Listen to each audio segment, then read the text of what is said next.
ಒಂದೇ ಭಾರತ್ ರೈಲಿನಲ್ಲಿ ಟಿಕೆಟ್ ದಂಧೆ, ಅಧಿಕೃತ ದರಕ್ಕಿಂತ ಕಡಿಮೆ ಹಣ ಪಡೆದು ಸಿಕ್ಕಿಬಿದ್ದ ಟಿಟಿಇ ಅಮಾನತು. ಗರ್ಗೆ ಕಲೇಶ್ ಎಂಬ ಎಕ್ಸ್ ಖಾತೆಯಲ್ಲಿ ಹಂಚಿಕೊಳ್ಳಲಾದ ವಿಡಿಯೋದಲ್ಲಿ ಟಿಟಿಇ ಪ್ರಯಾಣಿಕರೊಬ್ಬರ ಜೊತೆ ಟಿಕೆಟ್ ದರದ ಬಗ್ಗೆ ಚೌಕಾಸಿ ಮಾಡುತ್ತಿರುವುದು ಬಹಿರಂಗವಾಗಿದೆ. ಒಂದೇ ಭಾರತ್ ರೈಲಿನ 700 ರೂಪಾಯಿ ಬೆಲೆಯ ಟಿಕೆಟ್ ಅನ್ನು ಕೇವಲ 380 ರೂಪಾಯಿಗಳಿಗೆ ನೀಡುವುದಾಗಿ ಟಿಟಿಇ ಪ್ರಯಾಣಿಕರಿಗೆ ಆಮಿಷವೊಡ್ಡುತ್ತಿರುವುದು ವಿಡಿಯೋದಲ್ಲಿ ಸೆರೆಯಾಗಿದೆ. वहाँ से दूसरा ट्रेन छूट जाएगा,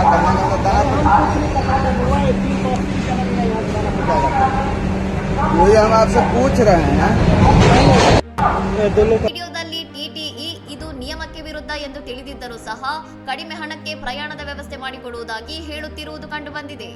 ಈ ವಿಡಿಯೋ ಸಾಮಾಜಿಕ ಜಾಲತಾಣಗಳಲ್ಲಿ ವೈರಲ್ ಆಗುತ್ತಿದ್ದಂತೆ ಎಚ್ಚೆತ್ತ ರೈಲ್ವೆ ಇಲಾಖೆಯ ಉನ್ನತಾಧಿಕಾರಿಗಳು ದಾನಪುರ ವಿಭಾಗದ ಸಂಬಂಧಿತ ಟಿಟಿಇಯನ್ನು ತನಿಖೆ ಮುಗಿಯುವವರೆಗೆ ಅಮಾನತುಗೊಳಿಸಿದ್ದಾರೆ. ಈ ವಿಡಿಯೋ 40,000ಕ್ಕೂ ಹೆಚ್ಚು ವೀಕ್ಷಣೆ ಕಂಡಿದ್ದು, ನೆಟ್ಟಿಗರು ಟಿಟಿಇಯ ಭ್ರಷ್ಟಾಚಾರದ ವಿರುದ್ಧ ತೀವ್ರ ಆಕ್ರೋಶ ವ್ಯಕ್ತಪಡಿಸಿದ್ದಾರೆ. ಇನ್ನಷ್ಟು ಸುದ್ದಿಗಳಿಗಾಗಿ ನೋಡ್ತಾ ಇರಿ ಸೌರಂ ಟಿವಿ.